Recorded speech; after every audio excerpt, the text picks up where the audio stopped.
Innal hamdalillah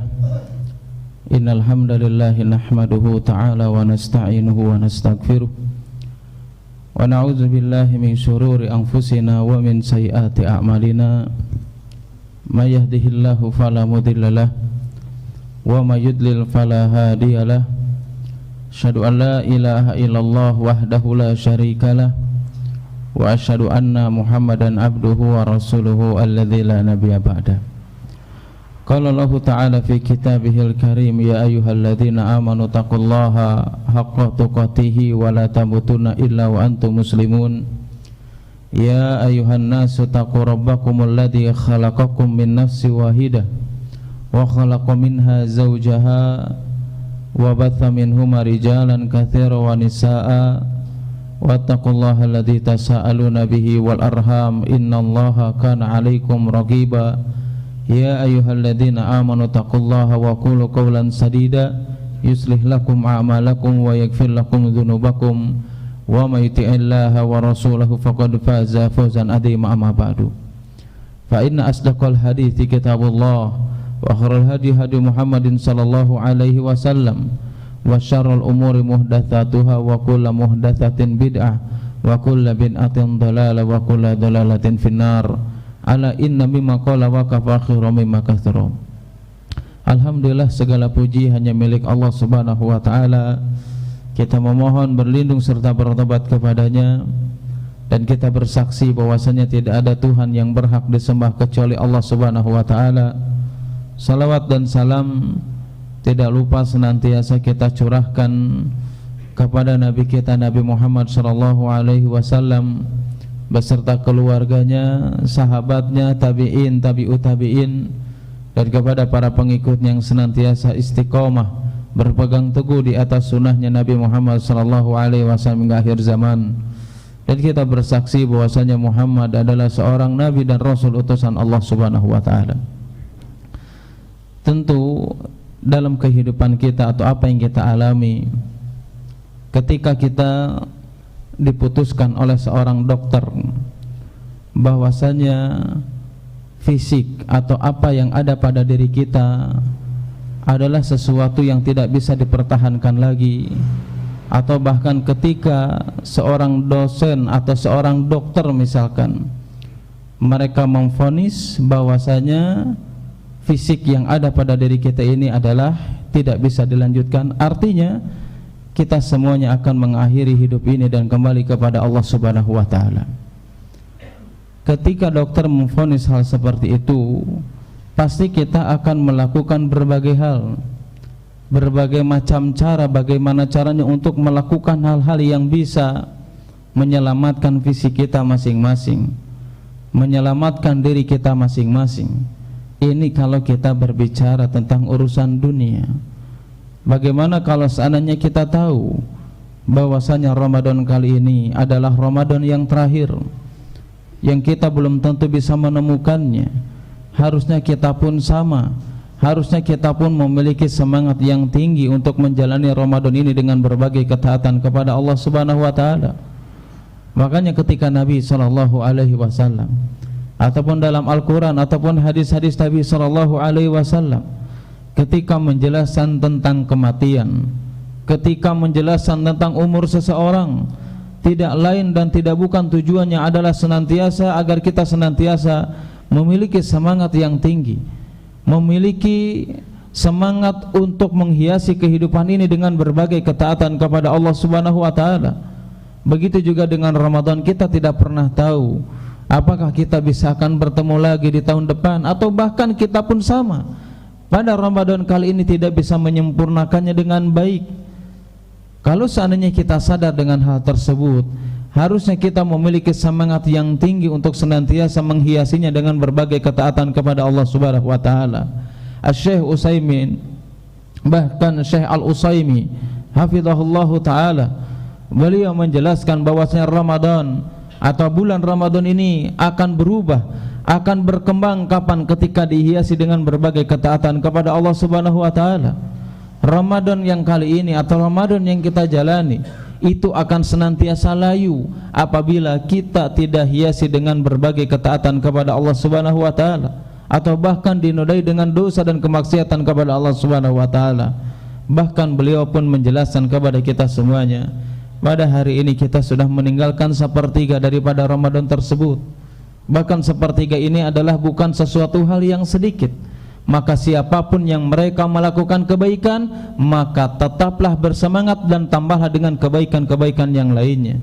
Dan barang siapa yang dia tidak menghiasinya dengan kebaikan, dihiasinya dengan kemaksiatan kepada Allah Subhanahu wa taala atau dengan kekurangan amalannya, maka pada saat ini kita perbaiki Ramadan yang akan kita jalani saat ini atau hari-hari yang akan kita jalani ini dengan bertobat kepada Allah Subhanahu wa taala, dengan berbagai ketaatan kepada Allah Subhanahu wa taala.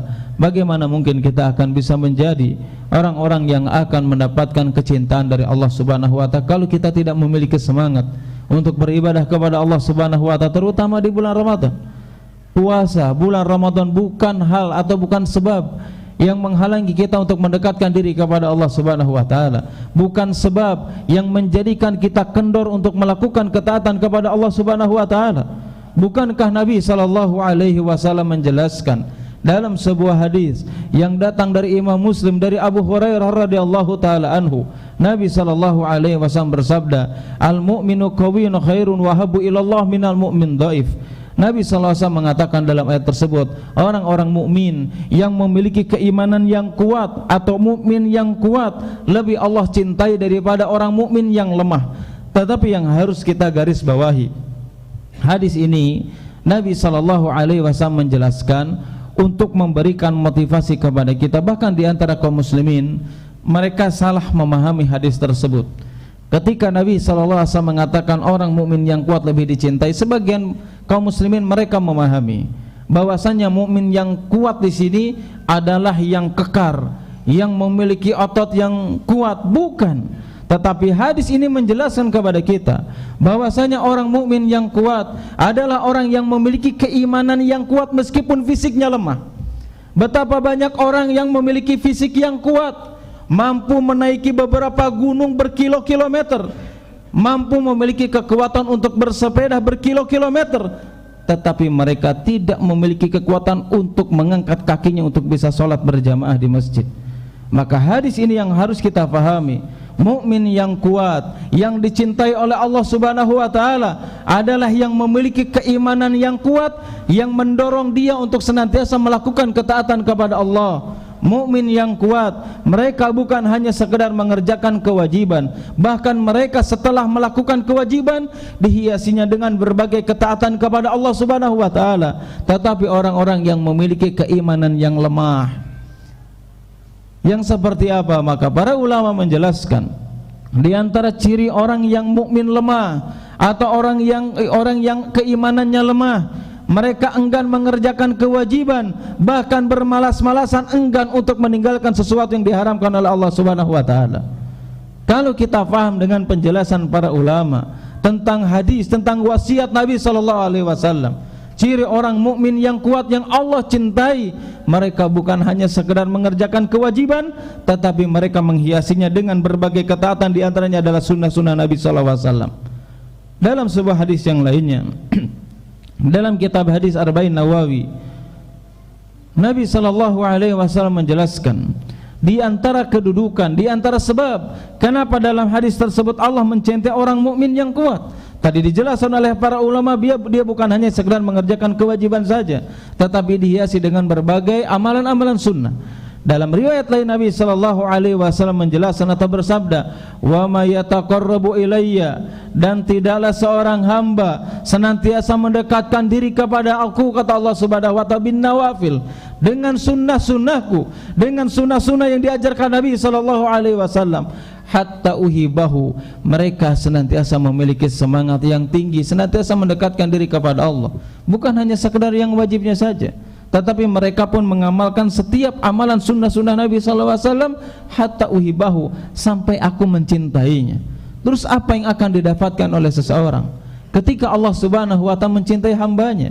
Maka dalam hadis tersebut dijelaskan, fa idza ahbabtuhu, apabila aku mencintai hambaku, kata Allah Subhanahu wa taala, wa kuntu sama'ahu alladhi yasma'u bihi wa basarahu alladhi yubsiru bihi wa yadahu allati yabtishu biha wa rijlahu allati tamshi biha. Kata Allah Subhanahu wa taala dalam hadis qudsi tersebut menjelaskan, mereka mengerjakan amalan-amalan sunnah setelah mengerjakan amalan wajib untuk mendekatkan diri kepada aku sampai aku mencintainya, dan apabila aku mencintai kepada hambaku, kata Allah Subhanahu wa taala, wa kuntu sama'uhu alladhi yasma'u bihi, maka aku akan menjadi pendengaran yang selama ini dia gunakan untuk mendengar, maka aku akan menjadi penglihatan yang selama ini dia gunakan untuk melihat. Bahkan dia akan menjadikan bahwasanya Allah Subhanahu wa taala akan menjadi di tangan yang selama ini kita gunakan untuk memegang. Bahkan Allah Subhanahu wa taala akan menjadi kakinya yang bisa dia gunakan untuk senantiasa berjalan. Artinya hadis ini ingin menjelaskan kepada kita, orang-orang yang memiliki keimanan yang kuat, yang mengharapkan keridhaan Allah Subhanahu wa taala, dihiasi dengan amalan-amalan sunnahnya, Allah akan menjaga matanya dari melihat sesuatu yang mengandung kemurkaan Allah Subhanahu wa taala. Allah akan menjaga pendengarannya dari mendengaran sesuatu yang diharamkan oleh Allah Subhanahu wa taala. Allah akan menjaga kakinya, menjaga tangannya dari bermaksiat kepada Allah Subhanahu wa taala. Inilah ciri-ciri orang yang beriman. Meskipun Allah Subhanahu wa taala lebih mencintai orang yang memiliki keimanan yang kuat, tetapi dalam hadis tersebut dijelaskan wa fi kulli khairun, tetapi kedua-duanya memiliki kebaikan. Bukan berarti orang yang memiliki keimanan yang kuat Allah cintai dan orang yang memiliki keimanan lemah tidak dicintai, tidak. Tetapi dalam hadis tersebut Allah mengatakan kedua-duanya memiliki kebaikan, tetapi orang yang memiliki keimanan yang kuat itu lebih dicintai oleh Allah Subhanahu wa taala karena memiliki semangat yang tinggi untuk beribadah kepada Allah Subhanahu wa taala agar dia mendapatkan kebaikan dari Allah Subhanahu wa taala, bahkan pertolongan. Kita semuanya tahu tentang kisah perang Khandaq, tentang kisah perang Badar atau perang-perang lainnya yang dialami oleh Nabi SAW di bulan Ramadan. Kemudian Allah Subhanahu wa taala memberikan kemenangan karena mereka senantiasa dalam keadaan apapun, dalam keadaan lemah, dalam keadaan kekurangan pun mereka senantiasa bersemangat untuk mendekatkan diri kepada Allah Subhanahu wa taala.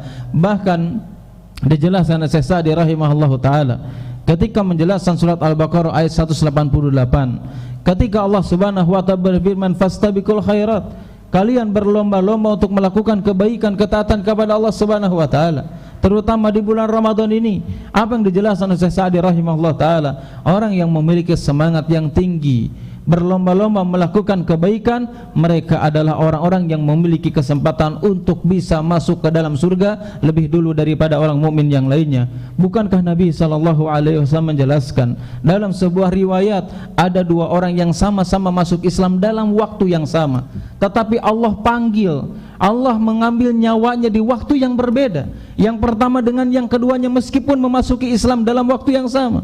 Yang satu dia meninggal lebih dulu karena jihad di jalan Allah Subhanahu wa taala, dan yang kedua dengan jarak 1 tahun dari orang yang pertama kemudian diambil nyawanya oleh Allah Subhanahu wa taala. Ternyata dalam hadis tersebut dijelaskan oleh Nabi SAW, orang yang kedua dia lebih dahulu masuk Islam daripada orang yang pertama. Kita tahu ganjaran orang-orang yang mati syahid adalah surganya Allah Subhanahu wa taala.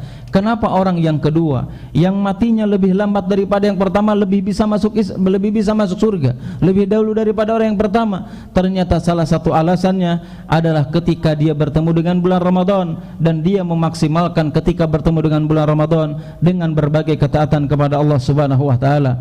Al-Hafidz Al-Imam Ibnul Jauzi rahimahullahu taala, beliau mengatakan dalam kitab tafsirah untuk menjelaskan tentang keutamaan yang terkandung dalam bulan Ramadan, Ibnu Jauzi mengatakan atau menjelaskan dalam penjelasannya atau dalam ucapannya, ketika orang-orang yang sudah dimasukkan ke liang lahat, ketika orang-orang sudah meninggal diambil nyawanya oleh Allah Subhanahu wa taala, kemudian ketika dia, kalau seandainya dia mampu ditanya, kalau seandainya dia ditanya, kalau seandainya diberikan kesempatan untuk hidup, apa yang akan kalian minta? Maka Ibnu Jauzi mengatakan orang-orang yang sudah meninggal ketika ditanya kesempatan, ketika ditanya kalau diberikan kesempatan hidup apa yang akan dia minta, maka mereka akan mengatakan ingin bertemu dengan bulan Ramadan meskipun hanya satu hari saja.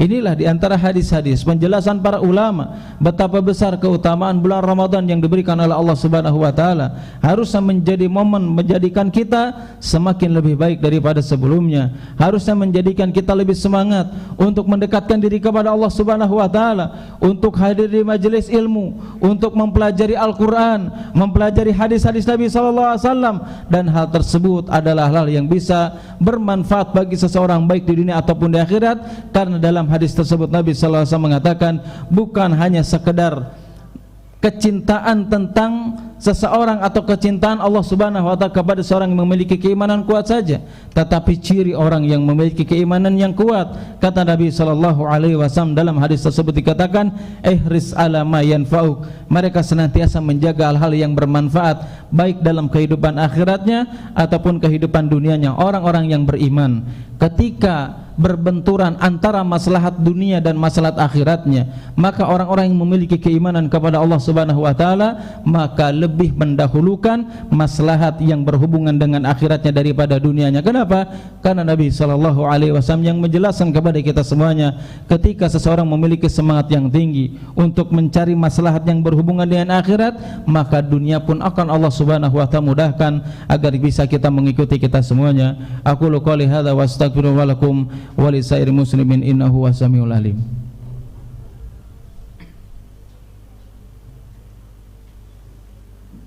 Alhamdulillah, alhamdulillah ala ihsani wa syukru ala taufiqi wa imtinani. Asyhadu an la ilaha illallah ta'ziman li sya'nihi wa asyhadu anna Muhammadan abduhu wa rasuluhu da'iyan ila ridwanihi. Allahumma shalli ala Muhammad wa ala alihi wa sahbihi wa man tabi'ahum bi ihsanin ila yaumil amma ba'd. Dalam hadis tadi yang kita jelaskan bahwasanya itulah di antara motivasi dari Nabi sallallahu alaihi wasallam kepada kita semuanya, itu adalah tetap bersemangat meskipun kita dalam keadaan lemah, tetap bersemangat meskipun kita dalam keadaan puasa. Dijelaskan Syekh Al-Utsaimin rahimahullahu taala, begitu juga Ibnu Rajab Al-Hambali rahimahullahu taala dalam kitab Jami' Al-Ulum wal Hikam. Di antara hikmah ketika Allah Subhanahu wa taala mensyariatkan puasa di bulan Ramadan, salah satu hikmahnya adalah melatih seseorang untuk bisa memiliki sifat sabar yang ada pada dirinya. Untuk melatih apakah kita betul-betul memiliki sifat sabar atau tidak, apakah kita termasuk orang-orang yang bersabar yang dipuji oleh Allah Ta'ala atau tidak. Makanya dalam kitab Jami' Al-Ulum wal Hikam begitu juga dijelaskan Syekh Utsaimin rahimahullah ta'ala bahwasanya sabar ini ada tiga macam atau tiga jenis sabar. Yang pertama adalah sabar dalam ketaatan kepada Allah Subhanahu wa taala, dan yang kedua adalah sabar meninggalkan kemaksiatan kepada Allah Subhanahu wa taala, dan yang ketiga adalah sabar ala aqdarillah, terhadap sesuatu kondisi yang sudah ditakdirkan oleh Allah Subhanahu wa taala. Dan ketiga sabar ini terletak pada seseorang yang ketika melaksanakan puasa di bulan Ramadan, dia harus bersabar untuk melakukan ketaatan kepada Allah Subhanahu wa taala ketika dalam keadaan lapar ataupun haus.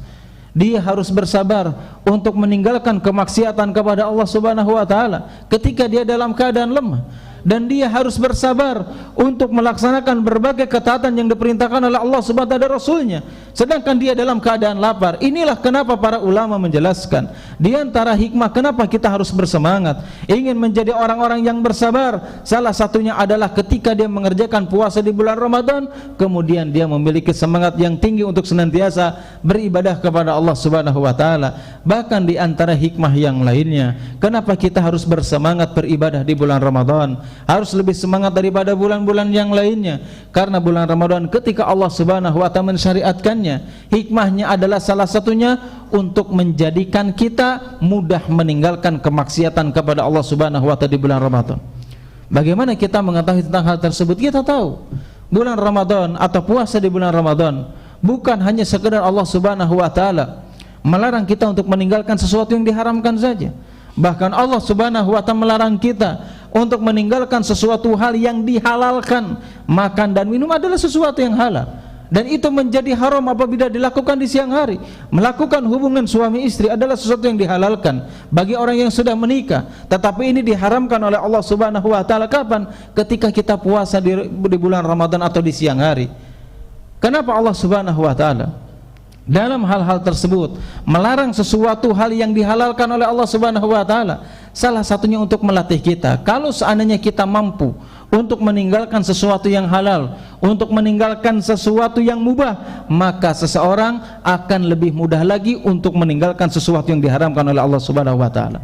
Betapa banyak ada sebagian kaum muslimin, mereka tidak mampu meninggalkan sesuatu yang diharamkan di luar bulan Ramadan, tetapi di bulan Ramadan dia mampu meninggalkannya atas izin Allah Subhanahu wa taala.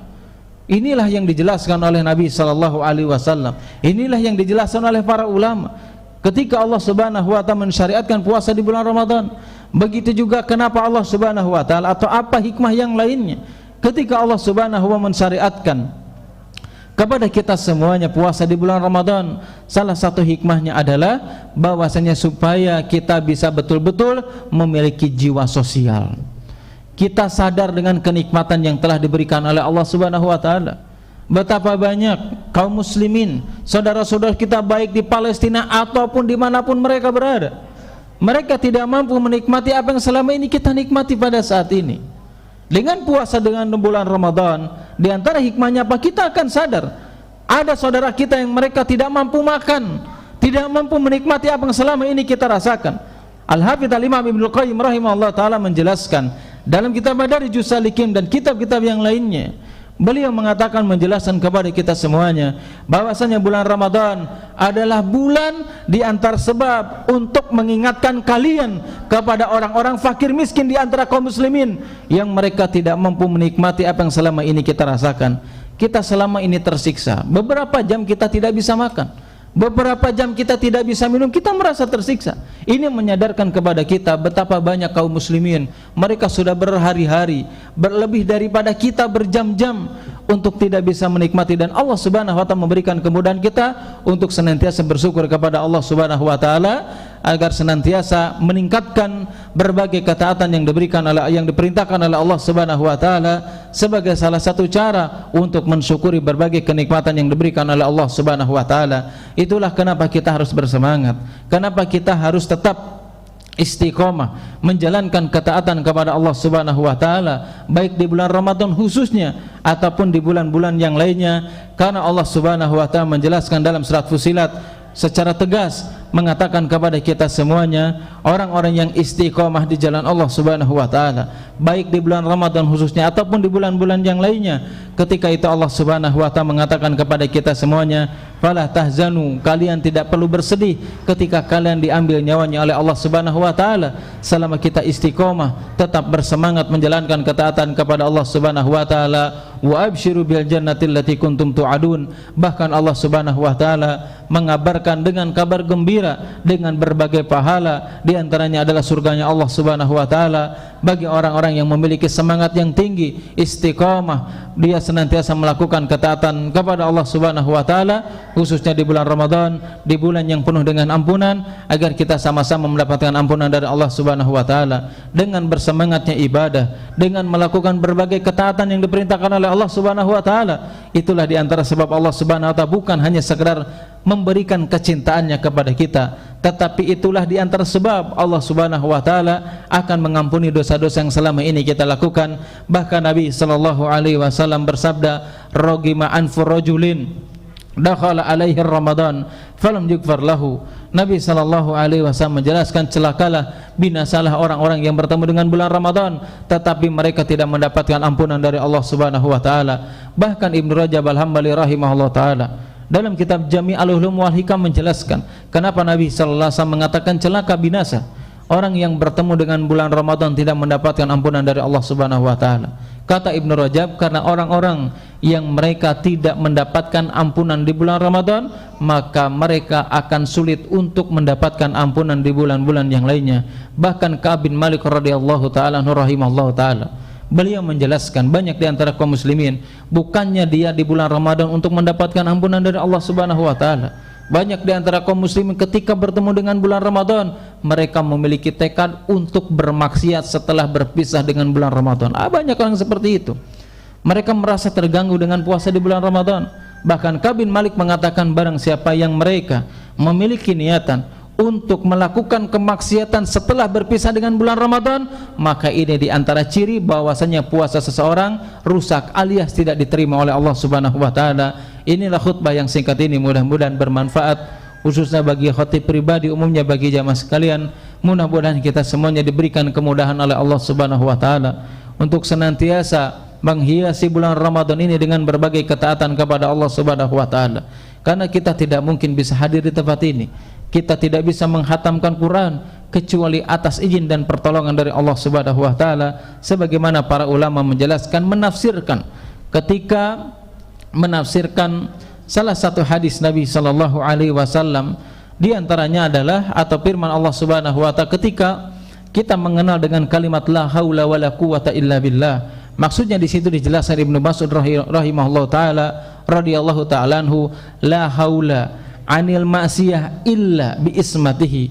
Artinya bahwasanya seseorang tidak akan mampu meninggalkan kemaksiatan kecuali atas perlindungan dan pertolongan Allah Subhanahu wa taala. Wala quwwata ala taatillah illa bi ma'unatihi. Dan tidaklah seseorang memiliki semangat untuk melakukan berbagai ketaatan kepada Allah Subhanahu wa taala kecuali pertolongan dari Allah Subhanahu wa taala. Innallaha wa malaikatahu yusholluna 'alan nabi ya ayyuhalladzina amanu shallu 'alaihi wa sallimu taslima. Allahumma alif baina qulubina wa aslih dhata bainina wa najjina minadh dhulumati ilan nur wa jannibna al-fawahisha ma dhahara minha wa ma batan. Allahumma ja'alna mubarakan fi asma'ina wa qulubina wa dhurriyyatina wa azwajina wa tub 'alaina innaka antat tawwabur rahim. Allah mansuril muslimina fi Gaza wa fi kulli makan. Allah mansuril muslimina wal mujahidina wal mustad'afina fi Gaza wa fi kulli makan. Allah mansuril muslimina wal mujahidina wal mustad'afina fi Gaza wa fi kulli makan ya rabbal alamin. Rabbana atina fid dunya hasanah wa fil akhirati hasanah wa qina adzabannar wa aqimus shalah.